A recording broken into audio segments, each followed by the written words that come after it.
They put you in there with a life sentence for a reason because they expect you to be there for life. They're not setting you up for success. Only you set yourself up for success. Prison is built to set you up for failure. Welcome to New Thinking from the Center for Justice Innovation. I'm Matt Watkins. Now, as you might have just noticed, we've changed our name, we being the organization that puts out this podcast. At the end of the show, you're going to hear a bit about why we made this change from courts to justice writ large. How should we respond when young people commit serious harm? Often that response is incarceration, and as it frequently is, the U.S. is an outlier here, the only country that allows juveniles to be sentenced to life in prison. In 2012, the Supreme Court declared mandatory life sentences without the possibility of parole were unconstitutional for juveniles. Later, it extended that ruling to young people already sentenced. North Carolina has been one of the leaders among the states in imposing these sentences on young people, and the racial disparities in who receives them are especially steep. But the Supreme Court decisions led to something remarkable last March, the first sentence commutations in 13 years. All three people who received clemency from Governor Roy Cooper had been sentenced as juveniles and had already spent between 20 and 30 years behind bars. In a moment, we're going to hear from two of those people, April Barber Scales and Anthony Willis. They both received life sentences for crimes committed as young people. In April's case, she was a pregnant 15-year-old at the time. April published 4 books during her decades in prison. Anthony earned 5 college degrees. But should that be what it takes to be a candidate for clemency? You'll hear both April and Anthony refer to the people they left behind. That's to say, the many people still serving long or life sentences who they think are no less deserving of a second chance. April and Anthony's stories, I hope, will make you think about the wisdom and the morality of the long and life sentences the U.S. hands out so liberally. One way to make a real dent in mass incarceration would simply be to imprison people for much shorter periods of time. A better way, of course, would be to not imprison so many people in the first place, and that means building different responses to harm.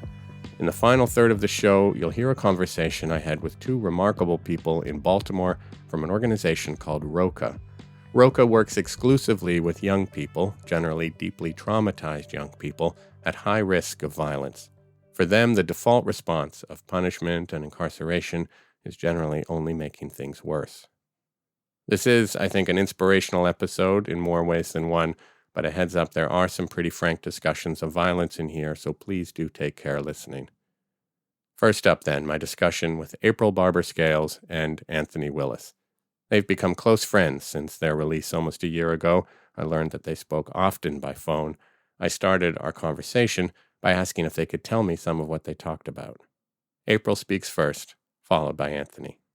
First and foremost, we check in on one another to see how we're emotionally doing, because it has been challenging since we've been out. Not bad challenging. We just are very busy people, and we want to do a lot, and we want to do a lot for our friends that we left behind, our family, and just ourselves. So we check in to make sure that we're doing well emotionally. And then we check in on to see what kind of projects and ideas we have been doing.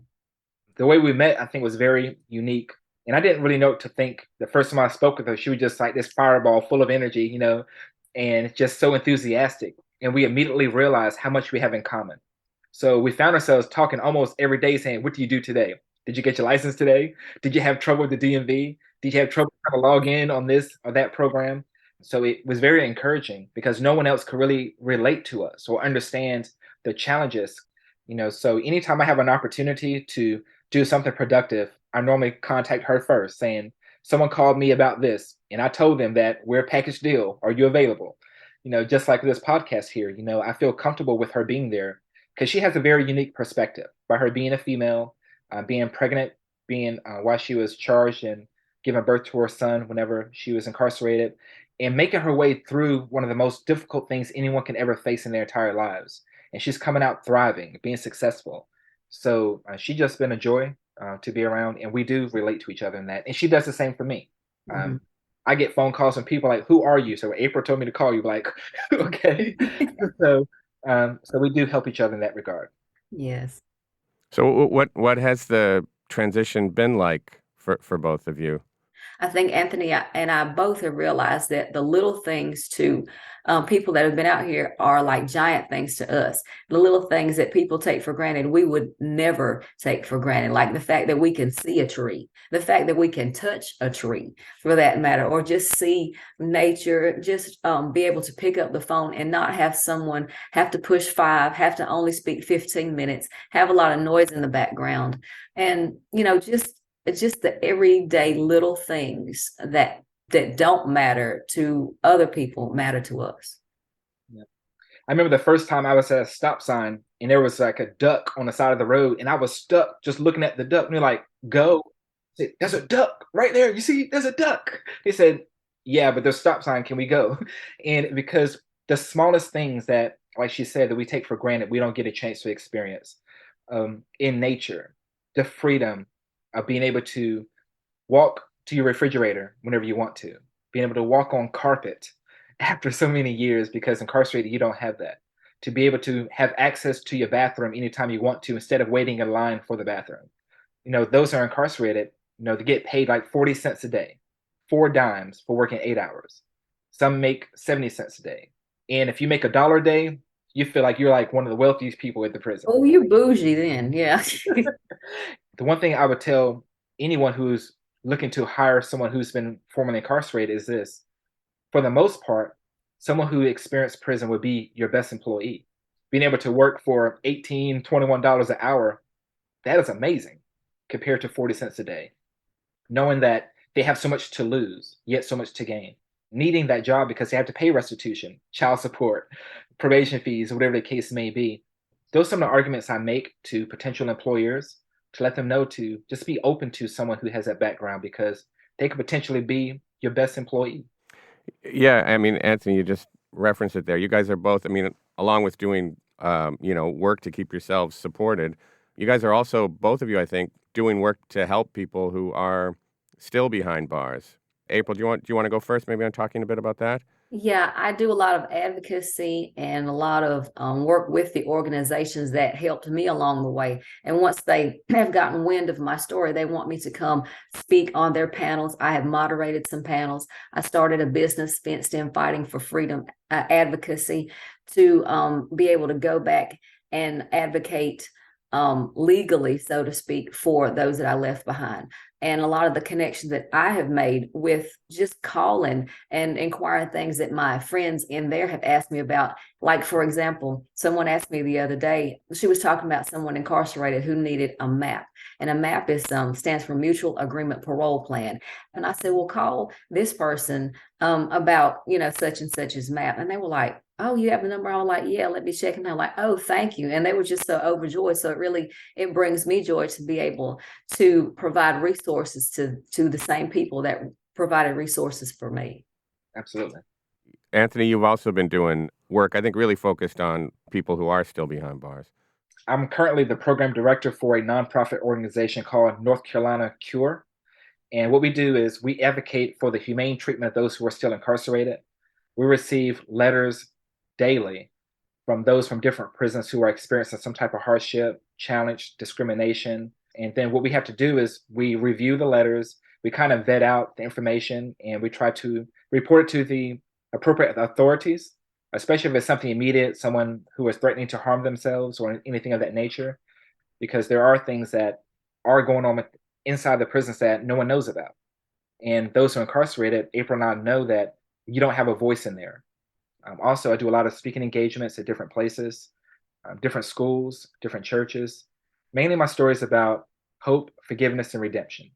April and I are very fortunate to have the opportunity that we have, but we want to use our voice to let everyone know that there are many other boys and girls, men and women, who also have shown that they are worthy of another chance because they've done everything they possibly can do while facing an impossible task, an impossible situation that is so hard, but yet they're holding on to hope that maybe one day they'll also have a second chance.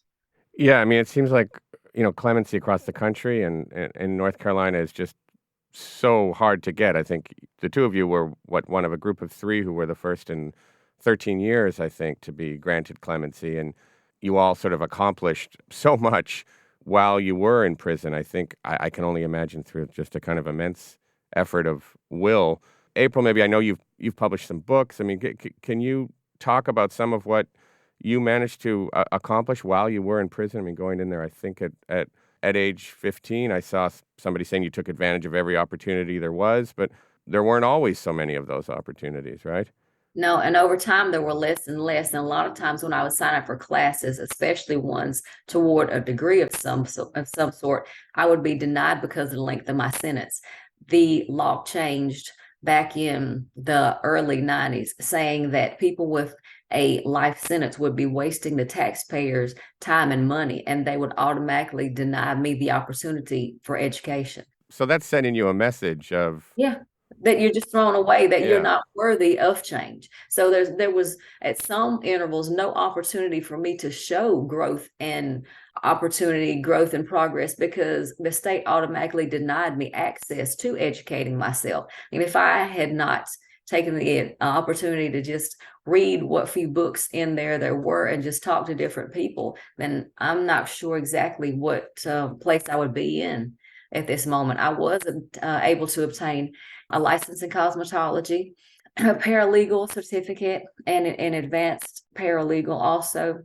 I'm a certified personal care aide, which is now what I primarily do. So my job now is I take care of the elderly, and I was able to obtain that certificate while I was incarcerated.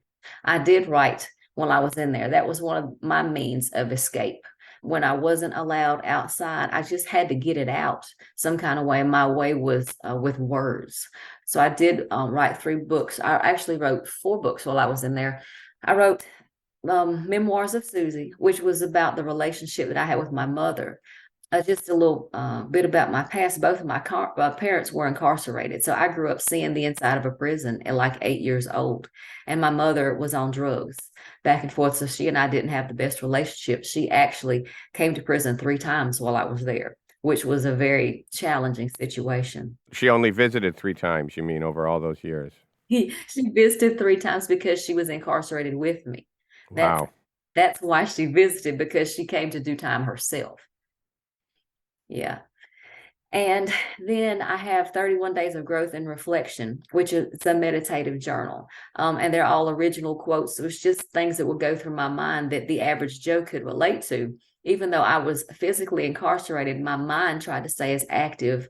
Then I have Fenced In Fighting for Freedom, which is like a small autobiography of various takes that are true to life events that happened in my life before and during incarceration.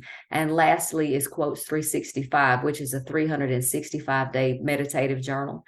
So there's 365 quotes and 365 journal pages for you to write down your reflection of what this quote says. So, I'm thinking some people might hear your story, April, and think, oh, well, I mean, prison, helped you transform your life, and it's prison that made you a better person. Do you feel like that at all? I'm not going to say that prison in the physical sense made me a better person, but prison is a place where the only person that you know is yourself. You really get to know yourself. And there's going to be some aspects of yourself that you're going to say are really great, and some are going to be really bad. So the ones that are really bad, you need to learn to just get rid of that and kind of move forward. You can't hold on to bitterness or hatred or what coulda, shoulda, woulda happened. You just have to focus on who you are now and try to make yourself as good as you possibly can, so you won't infect your bad behavior and thoughts upon those around you and those that matter in your life. And Anthony, I don't know if you set some kind of record by getting 5 degrees while you were incarcerated. I mean, can you just talk about how you managed to do that? It's one of those things that when you go into an environment like that at a young age, it is very challenging. It is hard for a teenager to be placed in a prison with those who are probably twice your age. They tell you that you don't snitch, you don't tell. If you see something, you don't see it. Everything that you've been trained to think and believe growing up the way your parents taught you is now different. It's one of the darkest, loneliest, scariest environments a child could ever be in. And that's the environment you were in at 16, right? That's If we're not both. You yeah. know? So until you're 18, you're in, like for me, I was in an environment with 13 to 18-year-olds. It was a Western Youth Institution. They shut that place down recently. It was a terrible environment. These 13-year-olds, they were terrible. I mean, it's just, they were like just wild, just really wild. And they told me, if you can make it through here, you can make it through anywhere. That's what they told me. And then when I went to the adult facility at the age of 18, you have those who are 50 years old, 60 years old, 30 years old, everyone who's trying to tell you how you're supposed to live, how you're supposed to think, how you're supposed to respond to different situations, where anger, show no weakness. You're not allowed to cry. You're not allowed to do all these different things. Everything is different. So you have a choice to make as a 16-year-old. What are you going to do with your life? What path are you going to take? For me, I'm just be totally honest with you. People, they give me a lot of acclimates for the things that I've done, but my motivation was not because I wanted to go to school. I wanted to learn when I first incarcerated. It was more out of fear. What I mean by that was I had a choice to sit in the dorm all day long with those who were just gambling all day, fighting all day, gang members pressuring you to join their gang, or I can find every excuse I possibly can to get out the dorm throughout the day. So did I want to sit in class and do homework? No, but it gave me an escape. But the more I sat in there, I began to enjoy what I was doing. I began to understand that I was smarter than what I thought. I didn't really apply myself in high school because honestly, I didn't think I could do the work. But once I pulled myself from my peers and I'm in an environment where it's every man for themselves, then I realized I can do the work. And if I would have just applied myself in high school the way I was applying myself then maybe my life would have took a different avenue. And I'm very grateful that I made that choice. But I want to say that there are so many other men and women right now, boys and girls who are incarcerated who don't have those same opportunities that April and I had at that age because those programs are no longer in existence. Because over years, programs started being defunded and the programs that were offered are no longer offered. So even if April and I did not take advantage of those classes early on, then we wouldn't even be having this conversation because we might just have a GED and might just have one or two self-enhancement classes. But we wanted something different. There's a lot of letters that I get from men and women who are saying that I want to take these classes, but they won't let me. And I just want everyone to know that don't hold that against them because they don't have a page full of accolades, because there's a story or reason why they didn't take those things. It doesn't mean they don't have a desire to change. It doesn't mean they don't have a desire to better themselves. It may just mean they don't have the same opportunities. Yeah, I remember, Anthony, in an earlier conversation, you saying that environment that you guys both encountered as teenagers is one that can just swallow people up. Absolutely. And I mean, I imagine it does swallow a lot of people up. It would just take a lot of will to pull against that, I would think. Yeah, and where he was separated. I was immediately thrown after I was 15, so I was under the age of 16, and you had to be 16 to be housed around regular population. So once I turned 16, I was immediately thrown to the wolves. There was no separation of juveniles back then. And you were pregnant and gave birth. Yes, I gave birth, shackled and chained. They had to release the chains. Gave birth under armed guards, shackled and under the most incorrigible situations. I mean, just knowing that, you're there, you're scared, you're in labor, you're having this baby, you're now 16 years old, and the only people that you have to rely on are people that would just as soon shoot you as they would see you watch there and give someone a life. Yeah, I'm so sorry you had to experience that, April. That's just terrible to hear. Think about this. If you have a teenager and you give them a life without parole sentence, you're basically saying that no matter what good they do, no matter what changes they make, they will never be fit for society. Okay? So then you place them in an environment and then expect them to do good. You have to ask yourself realistically, why? Why would they want to go to school? Why would they want to stay out of trouble? Why would they want to avoid the fights, the gangs, or the things that are exciting in prison? If you're told that you will never, ever be released from prison. And when April and I, we were both told those very things. But you and I know that no one can dictate or know how a child will grow over the years, how they will mature, the type of person they will become. We don't know that. And April, when you got these like 2 consecutive life sentences at age 15, I mean, how much did you understand of what was happening to you at that point, and what kind of legal support were you getting? Mm. I absolutely did not understand the realm of what happened. I had just given birth to this child. I had to place them with a family friend, not knowing if I would ever see or hear from this child again. And then the legal situation, I had a court appointed attorney, as most of us do, because we don't have that kind of money. And I was about almost 3 hours from him. So I literally, in almost the year that I spent in jail, I saw him twice. I saw him once in the beginning. He said this was too far for him to travel. About maybe 2 months before he came and convinced me to sign a plea. It was about 106 days after I had given birth. So he said that I would be wasting the taxpayers' time and money by taking this to trial. And then I was also threatened with the death penalty. I was just given a lot of false information. I was questioned for 17 hours with no parent, juvenile, guardian, or anyone present with me. Of course, I was being misled by the state authorities.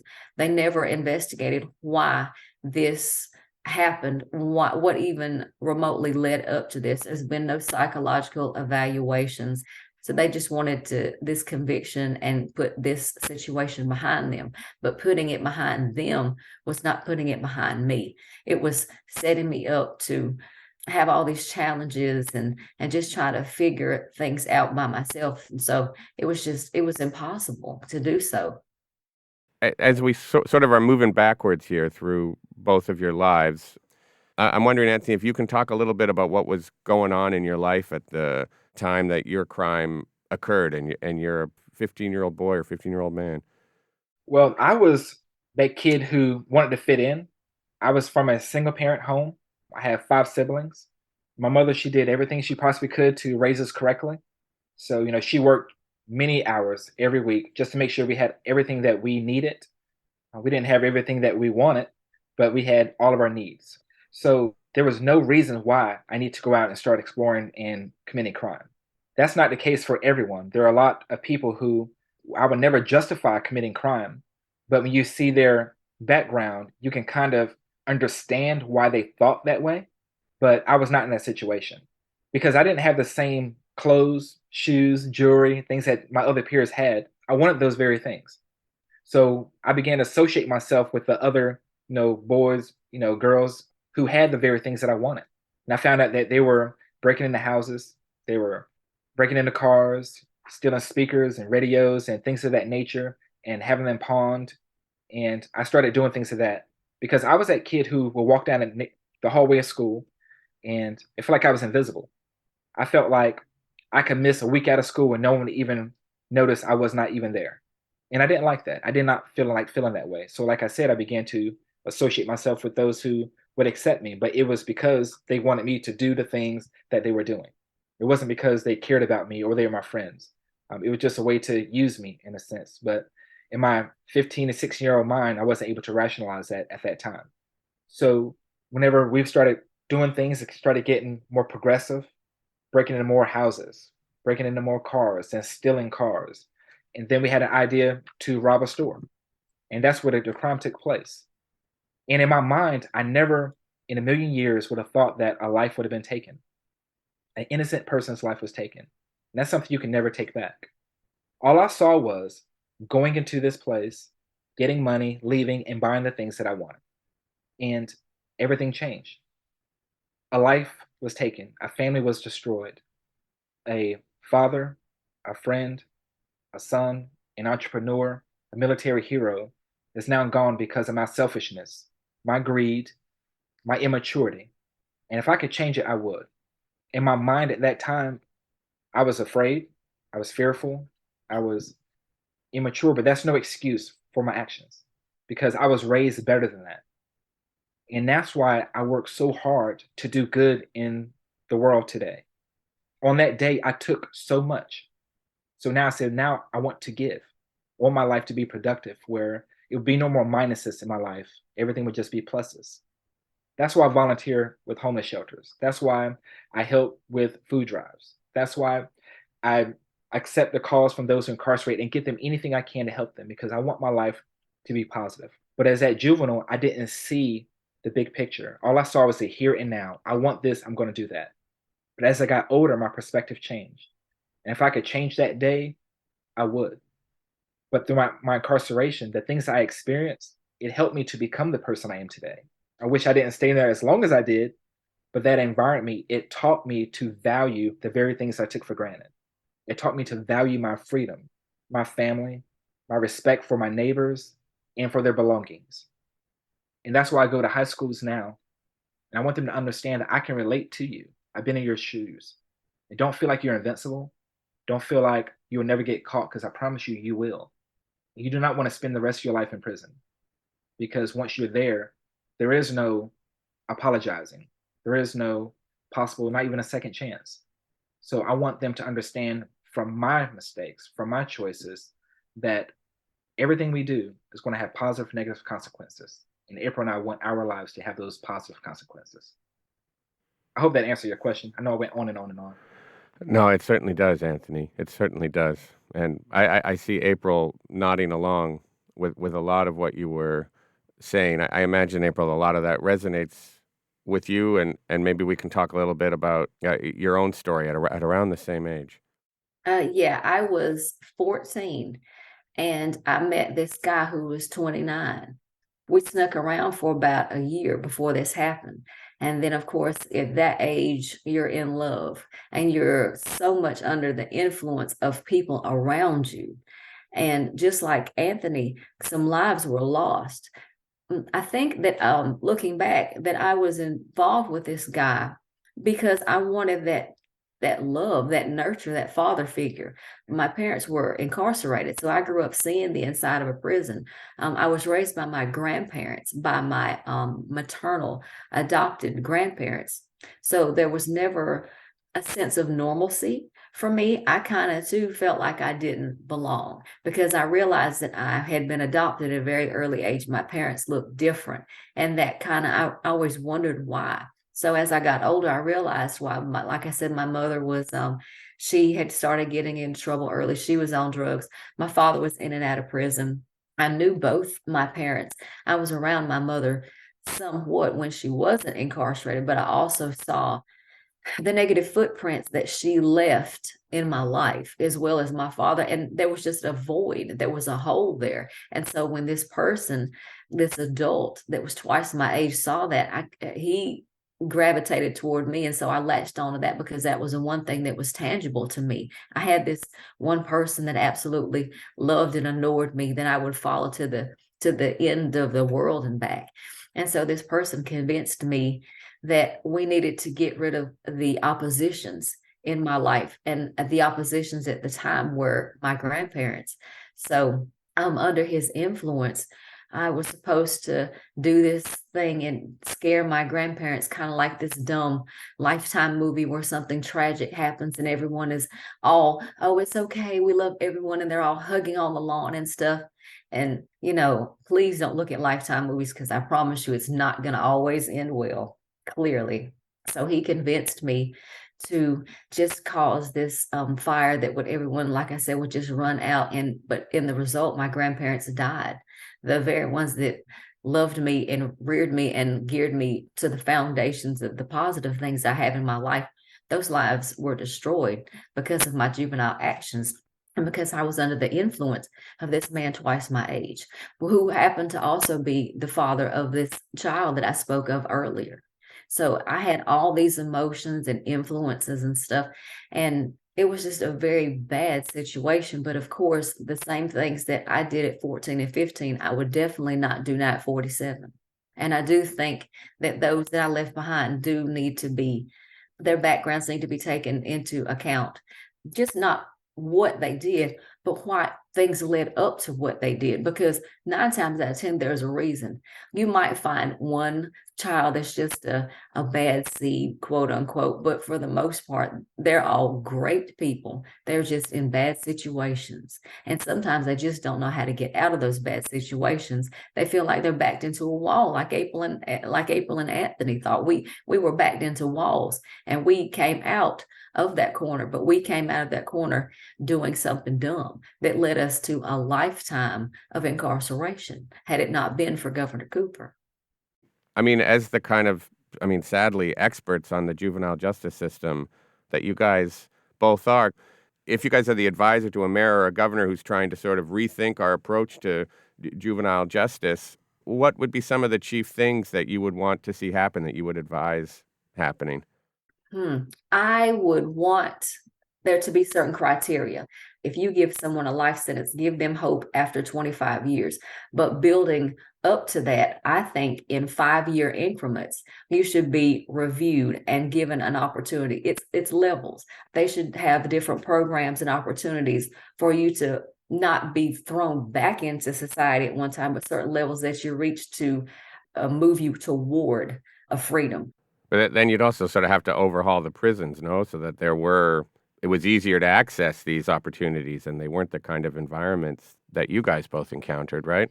Yeah, but there are certain opportunities, and a lot of volunteers want to come inside the prison, but the powers that be will not allow them to come and volunteer and share their knowledge and their education, because to a degree, prison is set up for you to fail. I mean, there's no way around it. They put you in there with a life sentence for a reason, because they expect you to be there for life. They're not setting you up for success. Only you set yourself up for success. Prison is built to set you up for failure. I agree with everything she just said. And if it were to be levels, different requirements for someone to meet, I think it would give you a structure. If you try to change someone's mind after 5 or 6 years, if you get into like a routine, sometimes you're not as motivated to do different things.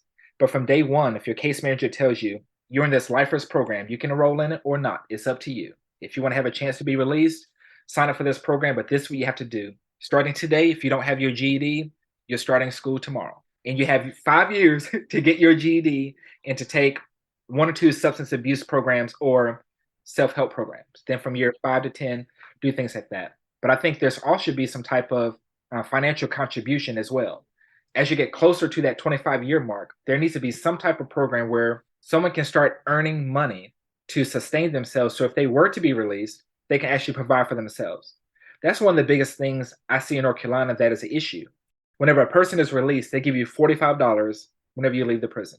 So if you spent 25 years, 30 years in prison, $45 is not going to last you very long. After you've earned 40 cents a day, then the prices in the inmate store is so high, you have to work like maybe 2 weeks to buy some toothpaste or to buy postage stamps, whatever the case is. So as they get closer to that door, I think there should be some type of program where you begin to show them you trust them on a very limited basis, where they can maybe even leave the facility, kind of like a work release program. So they can go into the community. So now they're giving back to the community. There's so many organizations and businesses who are needing workers. So what better group of individuals than you have than these people here who have everything to lose? They can't risk not being a good employee. They can't risk not showing up. They can't say, well, I'm calling in sick today. The kids are, no, they have no excuse. And who would not want to go to work every day? Think about that. Who would not want to leave the prison to go to work? Right. And earn real money. Absolutely. But this money can be set in a trust fund for the day they're released. But they'll give you a certain amount every week so you can survive on, but the rest will be held until the day you're released. So by you showing that trust, it builds trust in the community, is building that discipline with the offender, and it has positive ramifications. I think that's the biggest thing we can do. And there's so many community volunteers and leaders who will be on board to help support that. So I was going to say maybe it's hard, everything you guys have been through, that maybe it's hard for each of you to kind of look forward, anticipate your lives going forward. But talking to you, it doesn't seem that way. So I'm wondering, like, what do you each see now ahead for yourselves? That's the big question mark that he and I both have every day. We're still trying to find our niche in the world. The work that we do, whether it be for us or for others, is just part of probably what we'll end up being one day. Who knows what we'll end up being? But we're definitely not at the same start point that we were 26, 31 years ago. For me, I'm still in a place where I'm trying to discipline myself and slow down and be a little bit more focused. And I say that because I want to do so much and I overextend myself often. But because I am a man of my word, if I tell you I'm going to do something, Mhm. to help you and I committed myself, I'll make it work. Even if I have to wake up early, get 4 hours of sleep because I want to do that, because I just want to make a positive contribution. So I need to start focusing more on what the long game is, like where I want to kind of root and plant myself, because I'm kind of all over the place. I'm doing so many various different things, so many different organizations and agencies, side projects of just helping people with different things, volunteering to help move furniture, building mailboxes, cleaning gutters, volunteering with homeless shelters, different podcasts that different churches want me to come and speak at. High schools are asking me to come and speak. And the fact that they're asking me, out of everyone in society, someone who was deemed to be incorrigible, to not be fit for society, for them to ask me, I feel like I want to be there. I want to let you know that I am someone who's vastly different from that 16-year-old boy who made that terrible decision. And I regret it every day. And hopefully they'll let the society, the community know that there are also so many other men and women just like April and I, who've also done everything they possibly can, and they're just hoping and praying every day for those same opportunities that April and I has been given. So I am so grateful for the Governor Cooper. I cannot thank him enough, and I hope to be able to meet him face to face and thank him one day for the awesome opportunity he's granted us and his staff, the Juvenile Sentencing Review Board, and Duke University for believing in us enough to fight for us, to recommend us for release. And April and I, all we can do now is to live up to that and continue to make those positive decisions and to do something, to leave a legacy in the community to show that people can and will change if given a second chance. Do you guys think you're going to keep talking to each other regularly? Yeah. Yeah, I think we're bound for life. So although we don't have a life sentence, I think we're friends for life. She is No, I think we do have a life sentence, and our life sentence is to band together. okay. I got you. Yeah. Okay. So because there are times whenever I might have a question or just need of a word of encouragement, I know I can always call her, no matter what she is doing. She always stop and she might send me a text and say, "I'll call you in a few minutes." But she's always been there for me, Yeah. and I hope that I've done the same for her. Yes, definitely. That we understand each other, and sometimes we just need just that positive reinforcement, being like, just keep plowing, keep digging, keep going. You're on the right track. Well, that seems like a good note to end on.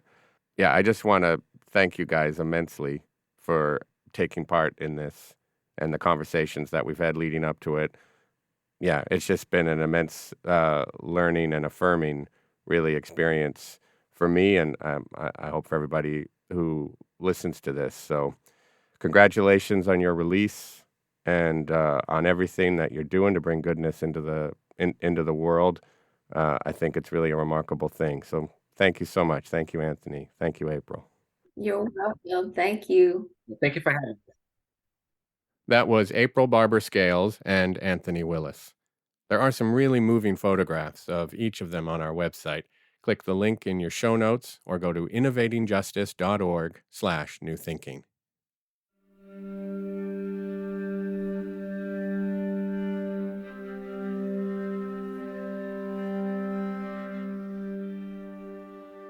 Rather than lengthy prison sentences, what do young people who've committed violence actually need? ROCA defines its approach as relentless outreach. The organization focuses on young people, mostly young men, at risk of violence, one individual at a time. The commitment is unequivocal and long-term. The model stretches over 4 years, emphasizing responding to trauma, cognitive behavioral therapy, or CBT, and skill building. Evaluations show emphatically that it works, with improvements in mental health and significant reductions in arrests and incarceration. But it's intensive work on every level, and with the systemic obstacles these young people face, setbacks are in most cases a given. I spoke with two people from Roca's Baltimore office. Andrea Harrison is the Assistant Director of Programming, and Jamal West is its Assistant Director of Youth Work. I started by asking, how much do the young people they work with already feel like April and Anthony did after receiving their life sentences? That is, written off by the system, told that they're irredeemable. Andrea speaks first, followed by Jamal. I'd say 90% of them have that feeling, right? That a lot of systems have failed them, school systems, parole and probation systems. It's easier to penalize and send people away for long periods of time than to rehabilitate, reform, and support them. I could send you away for life and don't have to worry about you anymore instead of putting the time, the effort, support, and love into you. And people have to have this work. People have to have the patience, right? Like a lot of people, proclaim to do this work, but don't really do the work. They do what I say, the check the box. I see this many people, I've connected them to this many services, but there's no true follow-up. And so what I believe that we do well is we connect them to mental health resources. We take them to their appointments. We have the conversations and advocate for them because they don't know how to advocate for themselves. We teach them how to have agency. You can't put a dollar amount on it, right? Mm-hmm. And people say, well, what's the success of ROCA? What does success look like? Well, we are a 4-year behavioral intervention model.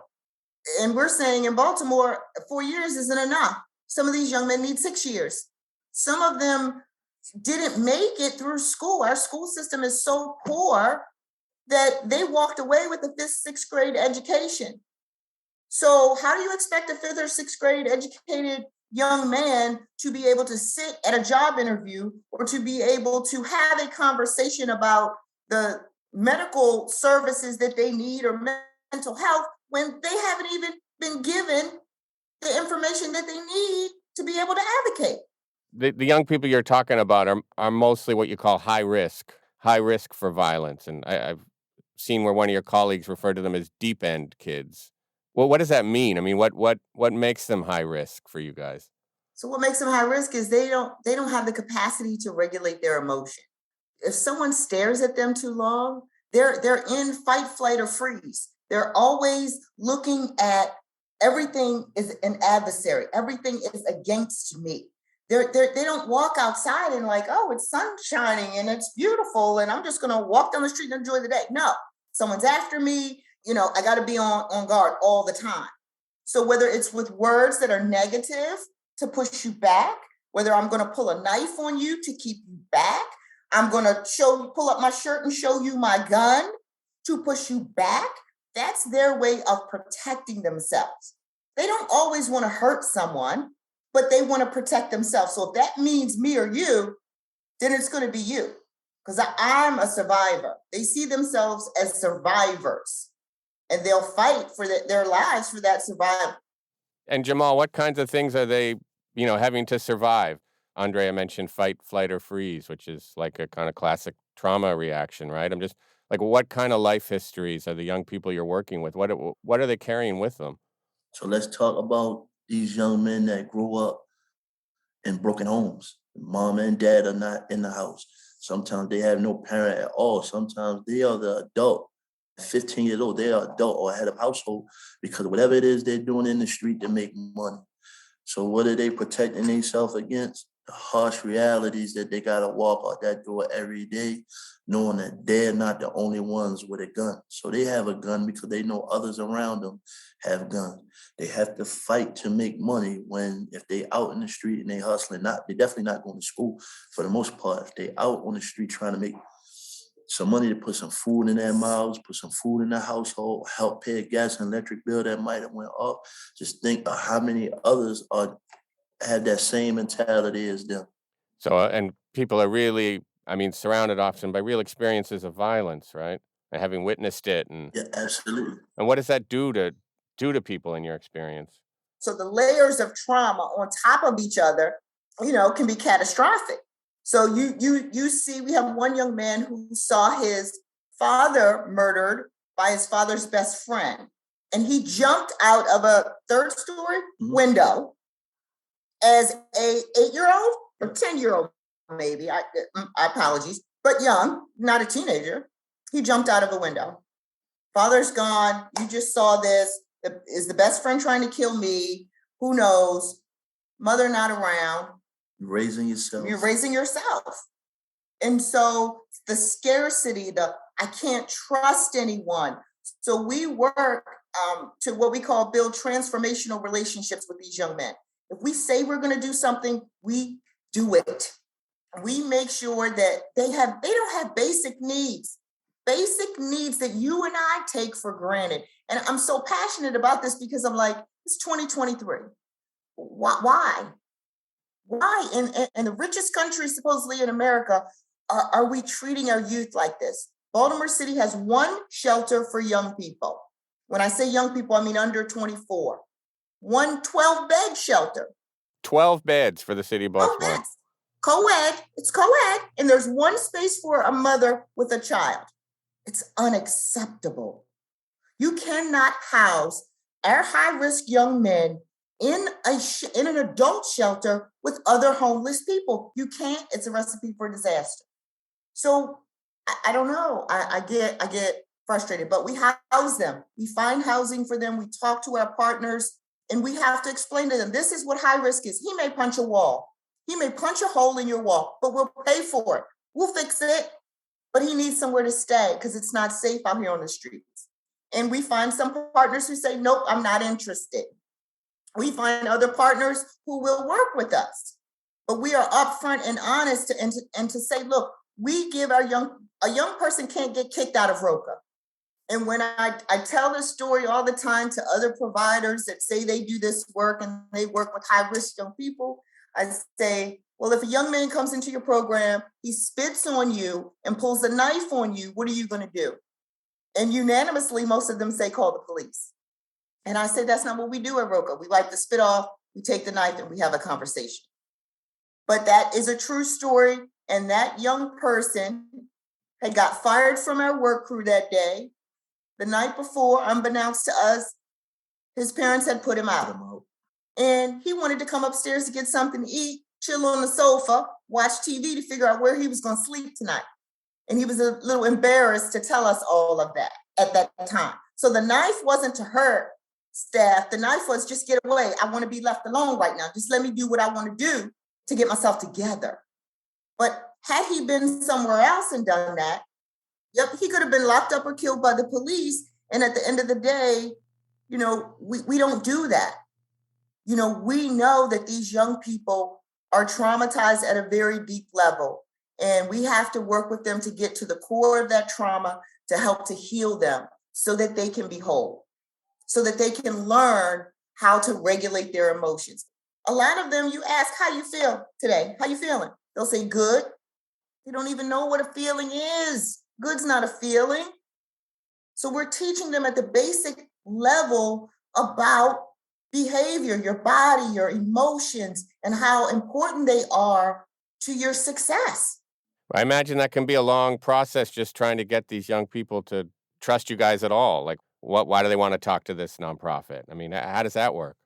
It's definitely a process, and it takes a level of humanity, patience, and understanding when dealing with these young men, especially when you start peeling back these layers of the onion. Like you asked a question earlier about their trauma and things they grow up seeing, right?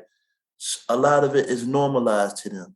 Seeing that is over 300 murders a year and almost 1,000 shootings is regular to them until you start helping them address and understand what trauma is. And then you start peeling back that layer through conversation, through CBT, through support. So if they waking up in households with no parents, or their parents are not being parents, but being their friends to them, we having the tough conversations with them. Hey, look, man, these are the things you need to get in order to get your life straight. I had a young man cry because he got a learner's permit. I had one cry because he got an ID. Had never had an ID before in his life. At one time, this young man told me if ever he was driving, he would always run from the police. Do you know the patience and effort it took to walk him through that process? When he got that learner's permit, he just bust down crying. I can't believe it. And the other thing is, because a lot of them, and especially if they have children, I get to through the children. You say one of our CBT skills we teach them is act on your values. So, young man tells me, I love my daughter. I want to be here for her. And so then I said to him, well, does it make sense for you to be on the corner holding a package and a piece and risk being arrested by the police? Do you really value your daughter? Because that behavior doesn't equate to that. And so then it's, oh, okay, well, yeah, you know what, you're right. So what else can you do? So now we're into problem solving. Oh, you could get a job. You could go work on your GED. You could, go to therapy. I'm not, they, call me the mother of the office. I don't want to be your mother, but I want to help you and support you to make better decisions and choices. We say all the time, I can't want more for you than you want for yourself. These guys that she was just speaking of on the corner with packs and stuff, that's the only opportunity they was shown because that's what they growing up around, right? And then when Roka comes in is, if you do these things, you don't have to put your life at risk every day. You don't have to walk down the street looking over your shoulder. You don't have to walk out the house wondering if today is the day you're gonna die because of your actions. The traditional way that we respond to like young people in trouble who commit harm is the criminal justice system, right? It's 2023 and we're still doing that. Arrest, punishment, incarceration. What kind of effects does that response, like what do you see in the young people you're working with in terms of how that affects them? It's more trauma. That is a broken system that needs to be reconstructed. I don't know. My philosophy is reform needs to start at incarceration. The whole construct of incarcerating someone, the premise has changed. We know that there are other countries where they really reform people and they teach them and they train them while they're locked up and then they come out and they're much more successful. You take the schooling out of the prisons, barely have school out here on the street. So if they're not making enough effort to change the education on the street, they don't care at all if you're in prison. And I think that's a bad way to go about it because you can create change if you create opportunity. You take the trades out of the jail, you take schooling out of the jail, any form of rehabilitation except for drug class that some people just go to that just to say they got a certificate. So when they go for parole, they have something to show. I just think the recidivism rate in Maryland will always be high if you don't start addressing the issues. And the issues start with education and support. Right. Re-entry starts at incarceration. Like they should have a plan going in. You don't have your GED. You need a mental health assessment. All that should be done. And every day, okay, you got to work while you're locked up. So here's your job. And then here's what you're doing for your development. Because when you leave, we don't want you to come back. We want you to have the support you need. Some of these young men, they don't have commissary money. They don't have, and so they're in there, again, trying to beat the system so that they can, get their basic needs in prison. And then some people will challenge me on this. Well, they shouldn't have broke the law and then they wouldn't get locked up. Okay, but they're still human beings. Why are we, people die in prison because they don't have basic health care, because they don't have basic nutrition? As a person who was incarcerated before, you see guys in jail that have to make a choice between, for one, it's a long line to get into a GED class. And to earn the good days so you could get back home, you had to make a choice between working in the kitchen or getting your GED. If they feel like getting a job is faster for me to get home, you forcing these guys to make a decision that's not right for them. You're setting them up to come back. Yeah, the system is just not investing in people in any sense, right? That's what these young people, that's the message they're getting, it sounds like. Yep. Absolutely. That no one cares. We are the bottom of the barrel, and we have to survive. We're survivors, so we're going to survive whatever it takes. But like the work that you guys are doing requires such an investment of time, right? And trust building and being prepared for the setbacks, because those are going to be inevitable in most cases. And it just strikes me that's like a completely different timeline and mentality than the criminal justice system that we have now, right? Absolutely. And not only investment in time, you're dealing with these young men on a regular basis, daily basis. You have to invest a lot of emotion and a lot of yourself into them because it pulls away, it tugs away at you. But you know what's the big picture? I'm going to invest this time, this emotion, this money, whatever it takes to get this man on the right track, because I will take that smile because I got my ID over going to see that man in cuffs and shackles in the courthouse. Even in the letdowns, we know if there's still face, they say when we leave Roca, Miss Andrea, we still have to go home. We have to go in the war zone. So here it's nice, but like real life. And so that breaks my heart. Right. That must be hard sometimes for you guys, no matter how hard you work. There's only so much, well, not much you can do to change the world outside of Roca. Right. I just wish there were more Rocas and more people that were helping, because it's so many young people. It's like, even with the family work, it's a lot. It's just a lot. That was Andrea Harrison and Jamal West. Andrea is the Assistant Director of Programming at Roca's Baltimore location, and Jamal West is its Assistant Director of Youth Work. To learn more about Roca and about April and Anthony, click the link in your show notes or find the episode page at innovatingjustice.org/newthinking. For their help making this episode happen, my heartfelt thanks to Ben Finholt at Duke Law's Just Sentencing Project and to Jamie Lau and Kristen Parks. Thanks as well to Lily Elkins and to Katie Gingrich. Now, as I mentioned in the introduction, at the one-time Center for Court Innovation, we have changed our name to the Center for Justice Innovation. After a quarter century, we needed a name that better captures our work now, where we're not just focused on courtrooms anymore. Here's 90 seconds of audio put together by New Thinking Technical Director Bill Harkins that explains a bit more of the thinking here. What is justice?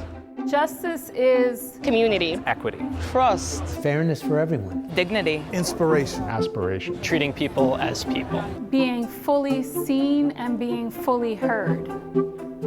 Innovation is breaking barriers. Creativity. Meeting challenges. Listening. Intentional. Curiosity. Innovation is adapting. I think it's amazing that we're changing our name from Court Innovation to Justice Innovation. The Center for Court Innovation just captured a part of what we do, and now this idea around justice innovation captures everything that we do. When we started, people thought of us as folks who are fixing a system from inside, specifically the court system. But over 25 years later, more than half of our teams are focused on work outside of the courtroom. They're focused on work in the community, technical assistance, research. With the change in our name, there's no doubt that our work is going to be as robust on the court side. As a matter of fact, I think it's going to be even more so. One of the things that has been part of the maturation of the center is to recognize how we support each other in these different areas of the center's work, be it community, be it courts, be it our technical assistance. Activating ideas. Strengthening communities. The Center for Justice. Justice. Justice. Justice. Justice. Justice. Innovation. Innovation. Innovation. The Center for Justice Innovation. All right, today's episode was produced by Julian Adler and myself, and it was edited by me. Samia Amin Mia is our Director of Design. Emma Dayton is our VP of Outreach. And our theme music is by Michael Aaron at quivernyc.com. This has been New Thinking from the Center for Justice Innovation. I'm Matt Watkins. Thanks for listening.